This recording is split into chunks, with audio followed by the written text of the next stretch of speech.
In 1999, a 13-year-old girl living in an orphanage was taken to a police station by a social worker to report a strange incident.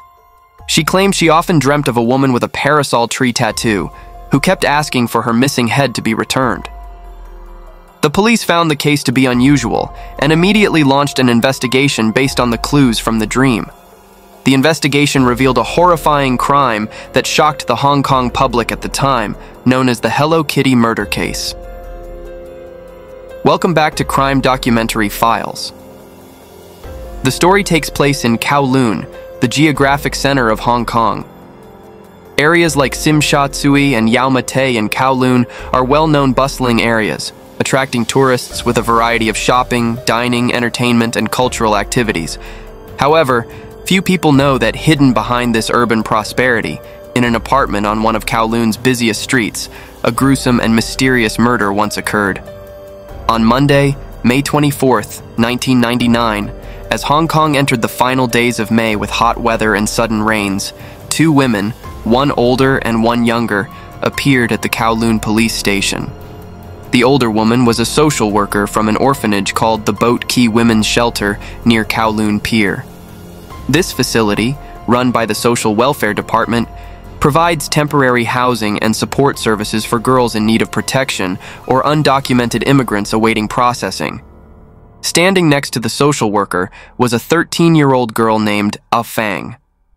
According to the social worker, Ah Fang had been displaying unusual behavior recently. She frequently had nightmares, waking up in a state of panic and mumbling about seeing a headless woman. This woman kept demanding her lost head back. At first, the social worker thought Ah Fang was just having typical nightmares. However, the fact that the girl kept dreaming the same dream raised suspicions. The social worker decided to arrange psychological counseling for Ah Fang, and to everyone's shock, a horrifying crime was uncovered. 13-year-old Ah Fang had a boyfriend named Leung Wai-lun, a 19-year-old street thug. 2 months earlier, in March 1999, Wai-lun had taken Ah Fang out of the Boat Quay Women's Shelter to live with him. Their new residence was an old, rundown apartment. It was there that Ah Fang met two other men, friends of Wai-lun. Additionally, Ah Fang saw a disheveled woman with messy hair and ragged clothing. According to Wai-lun, the woman had been kidnapped by the three men. Ah Fang didn't know who the woman was and was too scared to ask questions. During her time in the apartment, Ah Fang witnessed her boyfriend and his two friends repeatedly torturing and beating the woman. They even forced Ah Fang to participate in the abuse by pouring chili oil on the woman's wounds and forcing her to eat her own waste. Terrified by these horrifying scenes, Ah Fang didn't dare to disobey their orders and was forced to comply. 1 month later, unable to endure the brutal attacks any longer, the poor woman passed away. To cover up their crime, the three perpetrators became even more frenzied. They dismembered the victim's body into several parts and cooked them. They even forced Ah Fang to put some of the cooked body parts into bowls of noodles to make a delicacy for them. Having experienced these horrifying events, Ah Fang suffered severe psychological trauma. She became mentally numb, in a constant state of panic, and repeatedly saw the dead woman demanding her lost head back. Due to Ah Fang's strange behavior, Wai-lun grew tired of her and decided to break up, throwing her out of the apartment. With nowhere else to go, Ah Fang was forced to return to the Boat Quay Women's Shelter. In the following days, Ah Fang frequently had nightmares, and her health rapidly declined. Her deteriorating condition caught the attention of the social worker at the shelter, who quickly took Ah Fang to the police station to report the situation. The police immediately began questioning Ah Fang. However, due to her unstable mental state, she couldn't continue, and the police had to temporarily stop the interrogation. 2 days later, Ah Fang returned to the station to cooperate with the investigation. This time, her mental state had improved significantly. Ah Fang revealed that the victim's name was Man-Yee, 23 years old, and that she had worked as a bar hostess. The three perpetrators who abused her were Ah Fang's boyfriend, Wai-lun, 19 years old, along with his two friends, Chan Man-lok, 33, and Leung Shing-cho, 26. Ah Fang testified that after brutally killing Man-Yee, the three men dismembered her body. When she reached this point in her story, a Fang's face showed horror, and she couldn't continue speaking. With the police's guidance, a Fang shakily provided an address: 31 Granville Road, Tsim-Sha-Tsui. With this lead, the police immediately dispatched officers to the provided address.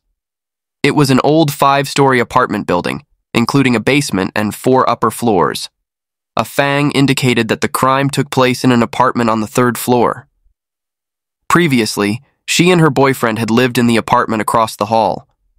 The police planned to bring a Fang to the crime scene to assist in the investigation, but she was in a state of shock, her face pale, and she refused to go any further. A Fang was kept downstairs while several officers proceeded upstairs to investigate. They made their way up the dark staircase, dimly lit by a single light bulb. Before long, they reached the apartment on the 3rd floor. The officers knocked, but no one answered. Finally, they decided to break down the door. A strong stench immediately hit their noses. As experienced officers, they quickly recognized the unmistakable smell of a decomposing body. Turning on the lights, they saw the apartment had 6 bedrooms. On the hallway floor, in one corner, was a giant Hello Kitty doll, prominently displayed. It was a mermaid-shaped doll, stained with blood and emitting a foul odor. A police officer picked up a metal rod lying on the floor and poked at the Hello Kitty doll. When he prodded the head, he felt something hard inside. At this point, they were almost certain that a murder had taken place in the apartment and immediately called for backup. When additional officers arrived at the scene, they carefully cut open the doll. Inside, the doll was stuffed with mothballs, emitting a pungent odor.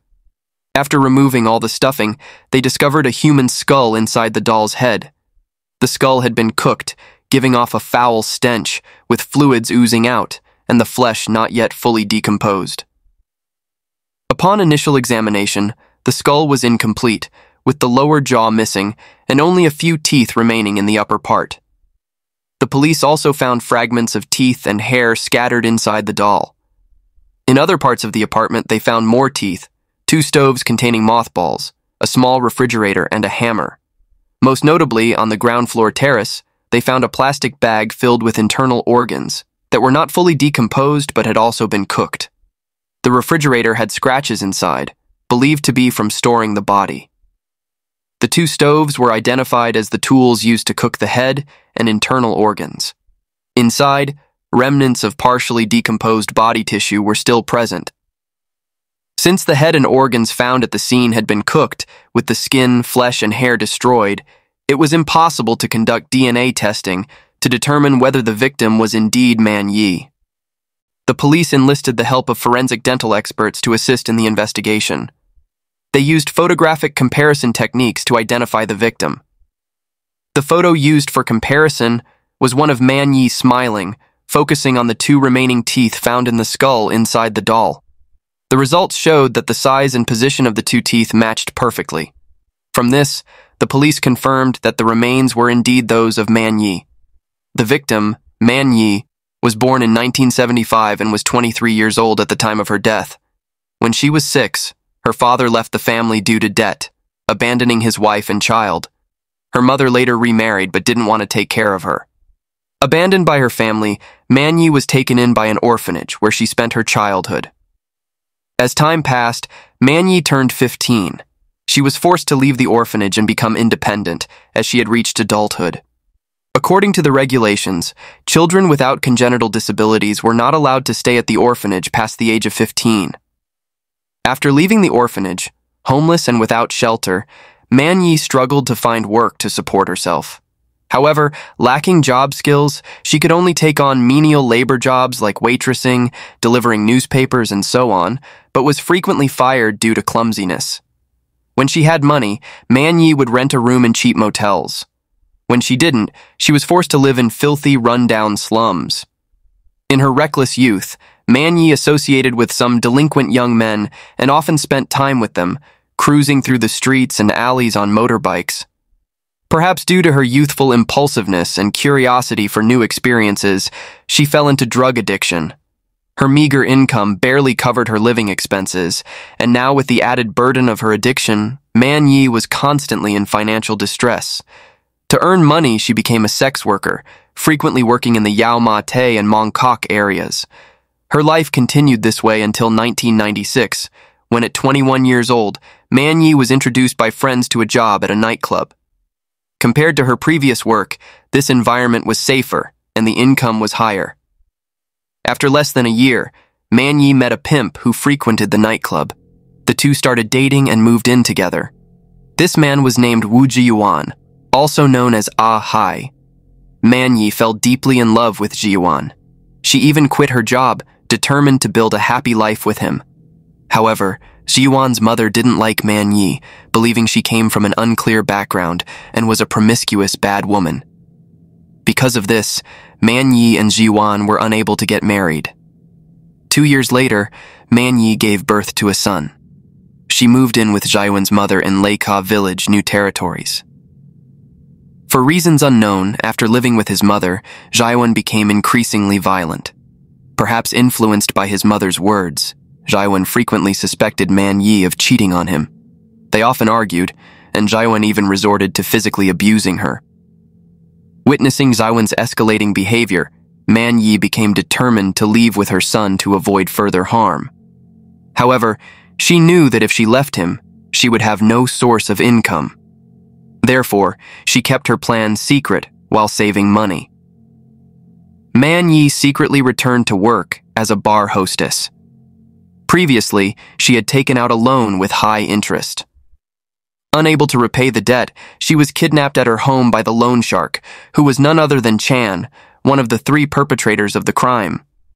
Together with his accomplices, Wai-lun and Shing-cho, they murdered Man-Yee. After identifying the suspects, the police swiftly initiated a manhunt. They received a tip that the suspect, Chan, was hiding in an apartment in Sheklai Village, New Territories. This location was about 1.4 miles north of where Man-Yee lived, and about 7.5 miles from Granville Road, where her remains were discovered. With this key lead, the police immediately raided Chan's apartment. At the time, he was in the kitchen cooking with his wife, while their young child lay in a crib. Confronted with the unexpected arrival of the police, Chan appeared shocked. He could not believe he had been caught so quickly. After Chan was arrested, the police gathered more detailed information about the case. They continued their pursuit of the remaining 2 suspects, Shing-cho and Wai-lun. Upon hearing that Chan had been caught, Shing-cho and Wai-lun quickly fled.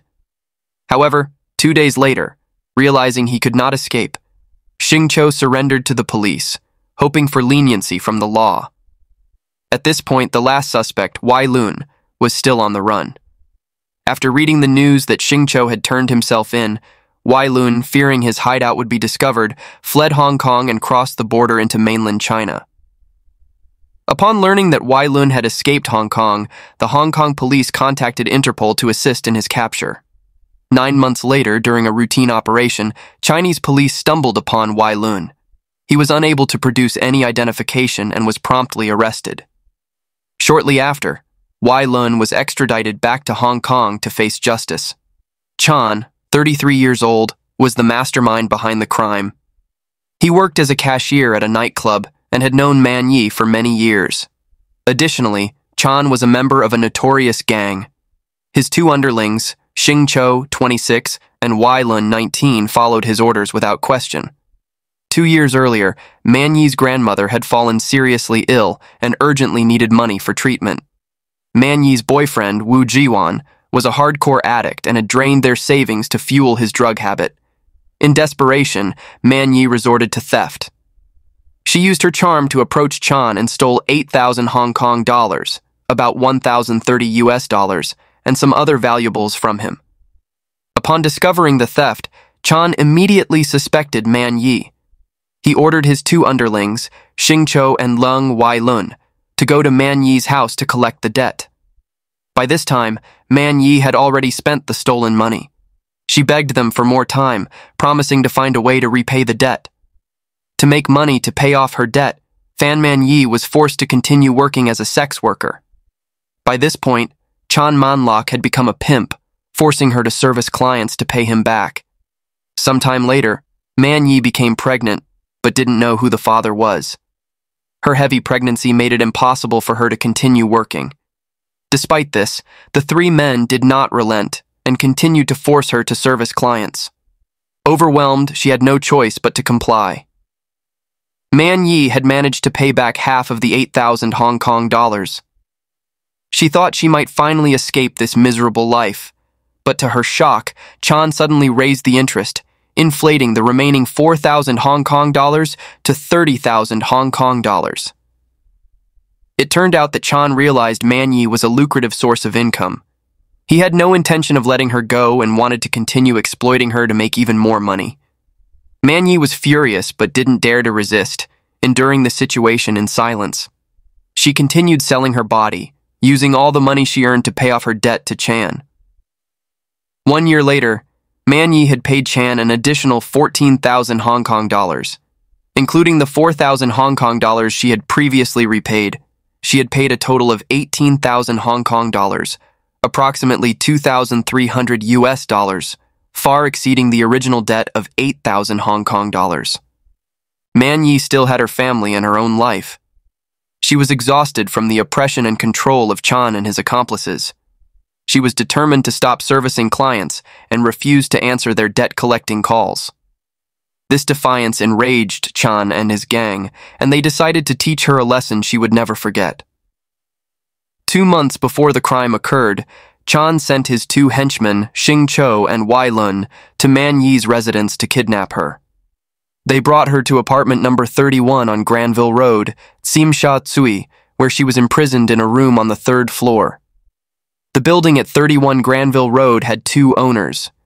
Due to disagreements, they had stopped using the building, causing it to fall into severe disrepair. Several of the apartments were left vacant and unrented. Chan had 2 friends living on the 2nd floor of the building. Knowing the apartment on the 3rd floor was empty, they recommended it to Chan. The apartment had 6 bedrooms. Chan and his wife lived in room 4, Leung Shing-cho and his girlfriend lived in room 6, and Wai-lun and his girlfriend, a Fang, lived in room 1. Man-Yee was kept locked in room 3. Since Chan's wife had just given birth, she frequently stayed with friends on the floor below to take care of the baby, and only occasionally came up to the 3rd floor to sleep. The 2 friends from the 2nd floor often came up to the 3rd floor to hang out. As a result, during the month Man-Yee was imprisoned in the 3rd floor apartment, up to 8 people knew she was being abused. On her very first day of captivity, Chan interrogated her, yelling at her for not repaying the debt and ignoring his calls. He then ordered Wai-lun to beat her. Wai-lun kicked Man-Yee over 50 times. As a frail woman, she couldn't defend herself against the brutal blows and could only scream in pain. To prevent Man-Yee's cries for help from being heard outside, Chan and his gang used wooden boards to block all the windows in the room. Then Chan, Shing-cho, and Wai-lun stripped Man-Yee of her clothes and took turns assaulting her. Man-Yee was tortured to the point of near unconsciousness, lying motionless on the floor. Meanwhile, the 3 men sat nearby, eating hot pot and mocking her pain. In their twisted amusement, they even threw scalding hot food from the pot onto her, forcing her to crawl like a dog to retrieve it. Humiliated, Man-Yee naturally refused to cooperate. Seeing this, Chan picked up the food from the floor, pried open her mouth, and shoved it in, forcing her to eat. Man-Yee vomited violently in disgust. Unfortunately, some of the vomit splashed onto Chan's shirt. Unable to avoid it in time, Chan flew into a rage, grabbing Man-Yee off the floor and unleashing his fury on her. Still not satisfied, Chan poured boiling oil into Man-Yee's mouth. Early the next morning, while Chan was sound asleep in room 4, Shing-cho and Wai-lun sneaked into room 3, where Man-Yee was being held. They kicked her hard, jolting her awake. They then used a lighter to heat her feet until her skin burned and bled. Next, they sprinkled chili powder on the bleeding wounds, but the torture didn't stop there. Wai-lun took a plastic straw and a bottle, heated them over a flame until the plastic melted, and then poured the hot, molten plastic onto Man-Yee's feet. Shing-cho held her legs tightly to prevent her from moving. They laughed cruelly as Man-Yee writhed in pain and threatened to beat her even worse if she screamed. The molten plastic stuck to her flesh, causing her feet to be covered in blistering burns. Afterward, they used a wooden stick to pop the blisters and sprinkled chili powder on the open wounds. Man-Yee was in unbearable pain, screaming and moaning in agony until she passed out from the torment. Shing-cho then stood up and urinated on Man-Yee's face. Seeing this, Wai-lun called for his girlfriend, a Fang, and ordered her to defecate and force Man-Yee to eat it. For more than a month, Man-Yee was subjected to daily brutal torture. The three men treated her suffering as entertainment. They even gave her drugs, which eventually led her to become addicted. She constantly scratched the scars on her body. To stop her from scratching her wounds, the three men took turns beating her hands savagely with metal rods. They then tied her hands with electrical wires and hung her from the ceiling. Because her body weight hung on her arms for an extended period, her hands became swollen and bruised. Chan eventually let her down and ordered her to place her hands on the floor, then proceeded to smash her hands repeatedly with a metal rod until they were crushed. 1 month into her captivity, in a state of delirium, Man-Yee secretly stole some drugs from Chan. When they caught her, the three men beat her up. One blow to the head knocked her unconscious. Since this had happened many times before, the three men didn't care and left her there, leaving the apartment to go to a bar. That evening, when they returned, they found Man-Yee lying unconscious in the bathroom. To check if she was still alive, Chan grabbed a pipe and struck her hard in the chest.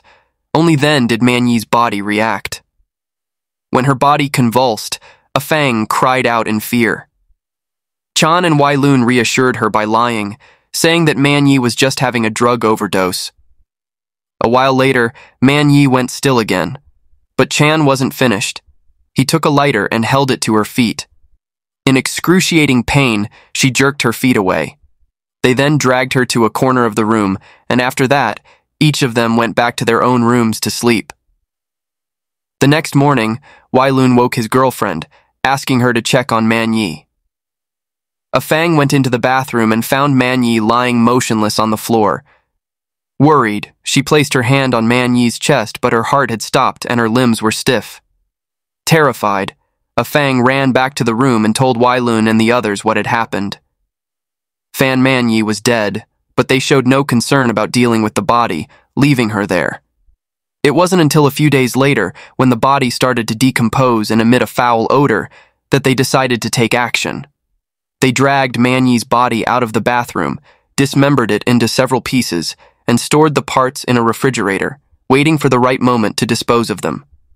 To avoid suspicion, they placed the body parts in various plastic bags and scattered them at different garbage dumps. After disposing of most of the body, they realized they still had a bag containing internal organs. Growing tired of the hassle, Chan, not wanting to go outside again, casually threw the bag out the window. It landed on the ground floor terrace. Now, only Man-Yee's head remained to be dealt with. Chan placed the head in a pot, boiled it for a while, and then took it out to cool.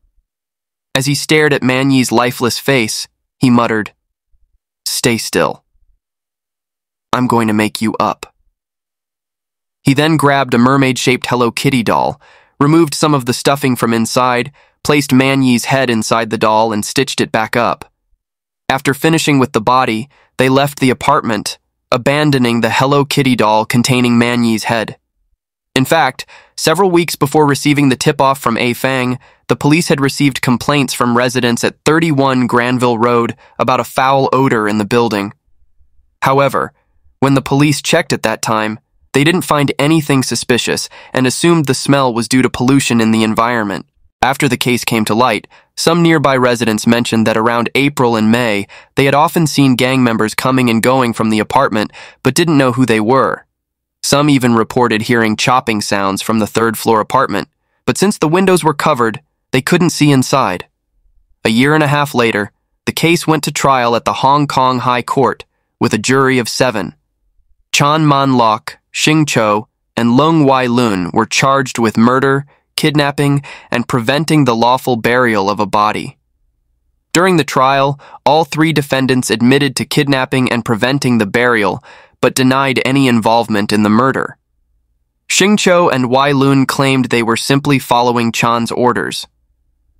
Witness Afang testified that she did not directly witness Man-Yee's death, nor did she know the specific cause. The defense attorney argued that Man-Yee didn't die from the assault, but from a drug overdose. However, the prosecution refuted this, citing the testimony of the defendant, Shing-cho. He had seen blood coming from Man-Yee's ears, indicating that she died as a result of severe physical abuse. After 2 months of trial, the jury, with a 6-1 decision, declared that the 3 defendants were not guilty of murder, but were guilty of manslaughter. The Hong Kong High Court sentenced Chan, Shing-cho, and Leung Wai-lun to life imprisonment without the possibility of parole for 25 years, which is the maximum sentence for manslaughter. Nevertheless, the 3 defendants disagreed with the court's decision and appealed to the appellate court. Chan Man-lok and Wai-lun's sentences were upheld, but Shing-cho's appeal was successful. Before the incident, Leung Shing-cho had advised Man-Yee to pay her debt. Although there was no concrete evidence, it was confirmed that Shing-cho was not present at the Tsim Sha Tsui apartment during the days leading up to Man-Yee's death.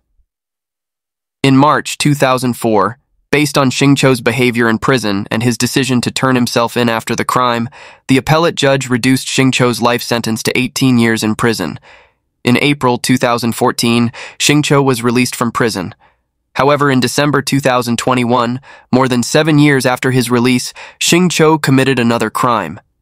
He acted inappropriately with his friend's 10-year-old daughter. Leung Shing-cho was once again handcuffed and sentenced to 12 months in prison. The Hello Kitty murder case shocked Hong Kong and the world. It was listed among Hong Kong's top 10 most notorious crimes. Out of curiosity, many people visited the building at 31 Granville Road. The residents and shop owners felt extremely uneasy and eventually moved away. The apartment where the crime took place was abandoned, as no one dared to go near it. Some people reported encountering strange occurrences in the building. One person claimed to have seen a Hello Kitty doll identical to the one containing Fan Man-Yee's head left beside a trash bin, but the doll appeared clean. Others reported seeing a figure moving past security cameras at night, though it wasn't a thief, causing fear and confusion. Today, the building at 31 Granville Road has been demolished and replaced with a new structure. The story of this horrifying murder has gradually faded into obscurity. Few people now know that the bustling, lively street was once the site of such a gruesome, haunting crime. That concludes today's video. If you enjoyed it, don't forget to give the channel a like, subscribe, and leave your comments below. Goodbye, and see you next time.